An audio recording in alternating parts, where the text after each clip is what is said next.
주님께서 여러분과 함께 요한이 전한 거룩한 복음입니다.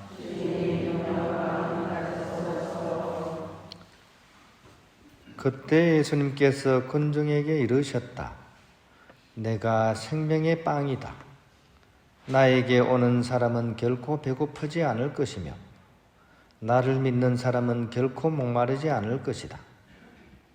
그러나 내가 이미 말한 대로 너희는 나를 보고도 나를 믿지 않는다.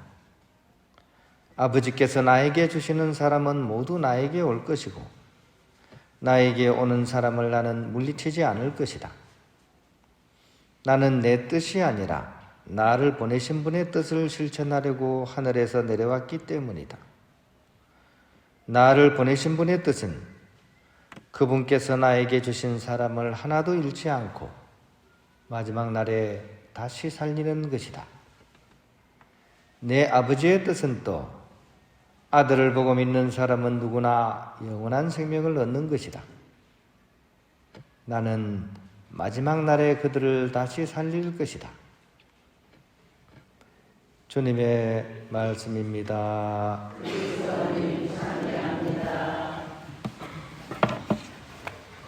평안을 빕니다.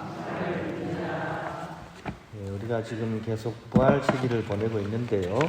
이렇게 독서나 복음 말씀을 읽어보면 예수님께서 부활하신 후에 사도들은 정말 기쁨에 가득 찼고 또 거리로 막 뛰쳐나와서 그 사실을 이렇게 큰 소리로 선포를 했습니다.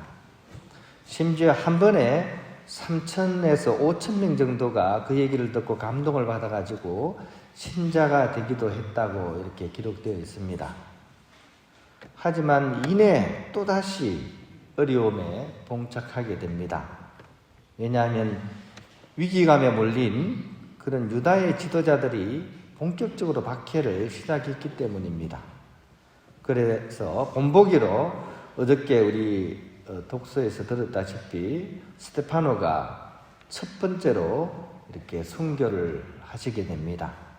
그리고 이것을 시작으로 해서 300년간, 즉 313년 밀라노 칙령이 있기 전까지 거의 대대적인 그런 박해 시간이 이어지게 됩니다. 그리고 이 신자들을 박해하던 박해자들의 목표는 아예 그리스도교의 뿌리를 뽑아내는 것이었습니다. 더 퍼져나가지 못하도록. 하지만 세월이 흐른 지금의 과거 역사를 돌이켜보면 완전히 역설적이라고 할 수가 있습니다.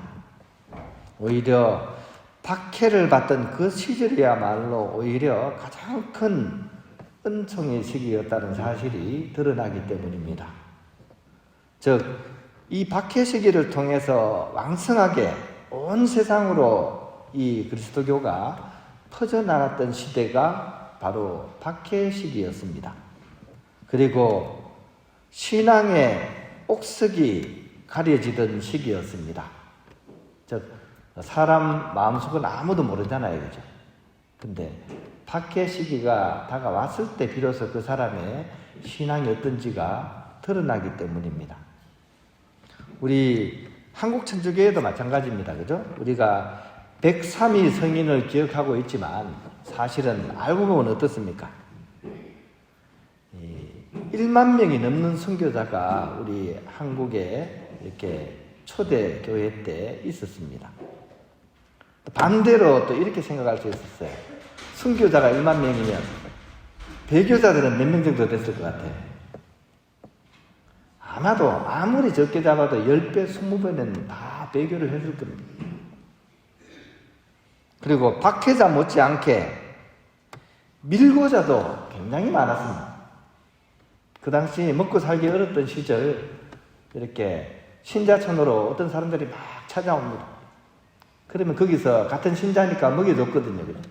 그럼 여기서 먹고 얻어먹을 게 없으면 또 다른 신자촌으로 갑니다. 그래가지고 1년 한 바퀴 쭉 돌다가 도저히 이제 먹을 게 없을 때는 어떻게 합니까, 이 사람들이? 관청에 가서 고발을 해서 보상금을 타먹었어요. 이런 사람들이 한둘이 아니었습니다.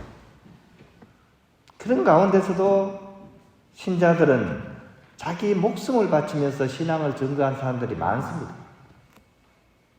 피투성이가 되도록 얻어맞고 그 감옥에 들어와서도 그래도 어려운 가운데서도 서로를 위해주면서 기도하면서 목숨을 내놓고 당당히 그 고통을 겪어내는 모습을 보고 많은 사람들이 감동을 받았고, 심지어 그 감옥에서 그런 사람들 지켜보았던 옥졸이 집에 가서 이런 얘기를 합니다. 세상에 내가 감옥에 있는지 그 사람이 감옥에 있는지 나는 도대체 알 수가 없다라고 얘기했습니다. 그만큼 그런 수많은 배교자가 있는 가운데, 박해자가 있는 가운데서도 이렇게 순교자들의 그런 삶은 사람들의 마음을 울렸기 때문입니다. 이것이 어떻게 보면 박해 시대야말로 가장 순수한 신앙이 꼽히던 시대라고 부를 수 있는 그런 증거이기도 합니다. 이것은 오늘날 우리 시대에도 마찬가지라는 생각이 듭니다. 이제 박해의 주체는 없습니다. 정부에서 종교 탄압을 하지 않습니다. 그죠? 그래서 이제 박해자는 공식적으로는 없습니다.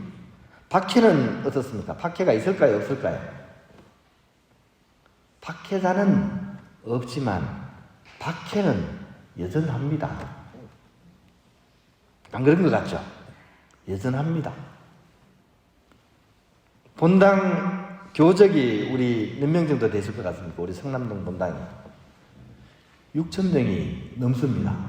물론 행불자나 이런 거를 이제 합치면 이제 그런 거겠지만 6,000명 넘습니다, 우리. 그죠?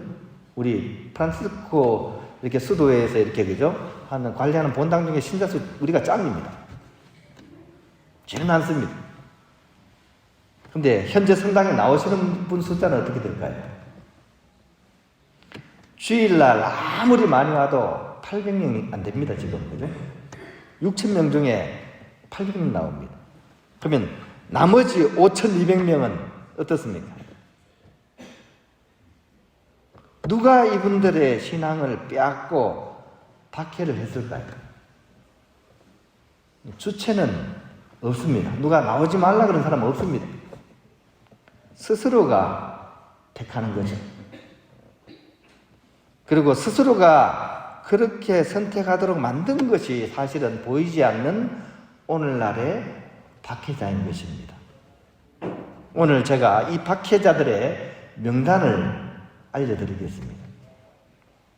첫 번째 박해자는 성씨는 개씨입니다.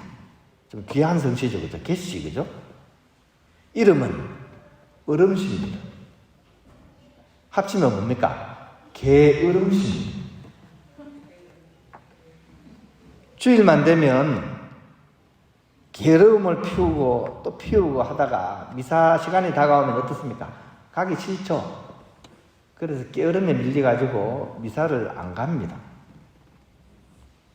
또 놀러 갈 일이 생기면 어떻습니까? 미사는 생각도 나지 않습니다. 그죠? 이 좋은 날씨에 어떻게 우리가 놀 수 있는 기회를 잡아야 돼. 그래서 미사는 생각도 나지 않습니다. 그래서 가버립니다. 그러면 어떻습니까? 다음 주에 미사를 보려면 껄쩍지근하죠. 고백성사도 봐야 되고, 그죠? 주일 미사는 의무잖아요. 그러니까 다음 주일 미사가 가고 싶을까요? 안 가고 싶을까요? 안 가고 싶습니다. 그러면 한 주 계속 이어집니다. 그죠? 그러면 판공때가 다가와요. 판공때. 세상에서 제일 보기 힘든 게 뭡니까? 판공 보는 거지 않습니까? 그죠? 그러니까 이번 판공은 어떻게 해? 제끼자. 이러면서 이제 어떻게 됩니까? 이제 냉담자가 되는 거죠. 신앙생활이고 뭐가 없습니다. 신앙생활은 옛날에 그냥 과거의 추억으로 그냥 묻혀버려. 이 게으름씨가 무섭죠, 그죠? 게으름씨 굉장히 무섭습니다. 또 한 사람이 박해자는 성은 말씨입니다. 이름은 폭탄입니다. 합쳐서 부르면 뭡니까? 말폭탄입니다. 신앙생활을 잘하고 있는 사람들의 마음을 헤집고 상처 입게 하고 넘어뜨리는 것이 다름 아닌 같은 교회인 경우가 많습니다. 그 교회의 말폭탄이 사단을 내는 거죠. 칭찬할 것도 많은데 굳이 나쁜 점만 꼬집어서 이야기를 합니다. 그리고 그 얘기를 앞에서만 하는 게 아니라 뒤로 돌아가서 널리 퍼뜨립니다. 뒷담화라 그러잖아요. 그래서 알고 보면 성당에 잘 나오다가 갑자기 안 나오시는 분들, 또 레지오 하다가 슬그머니 사라지시는 분들, 이런 경우는 말폭탄 씨한테 상처 입어서 그런 경우가 많습니다. 적어도 순교자, 가경자는 뭡니까? 가할 가자, 그 다음에 공경할 경자잖아요. 그죠?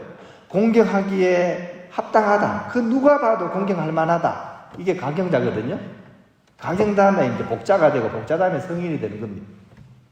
최소한 가경자는 못 되더라도 우리가 박해자 또는 밀고자는 되어서는 안 되지 않겠습니까?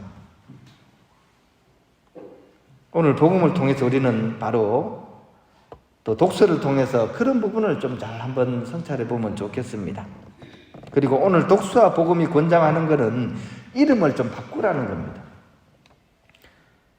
게으름씨는 이름을 어떻게 바꿔야 돼요? 왕성실씨로 바꿔야 돼요. 왕자 성에다가 성실씨로 이름을 바꿔야 돼요. 말폭탄씨는 성까지 가려니까 좀 미안하다 그죠? 말폭탄씨는 한마디 말을 해도 아름다운 말을 하는 말아름씨로 이름을 바꿔야 돼요. 그렇게 해야지 우리가 최소한 박해자 또는 밀고자가 되지 않고 오늘날 이 보이지 않는 박해의 시대 때 많은 사람으로 하여금 감동을 주고 내가 감옥에 있는지 이 사람이 감옥에 있는지 모르겠다. 그렇게 주위 사람들의 마음을 울리고 감동을 주는 그런 그리스도인이 되지 않겠습니까?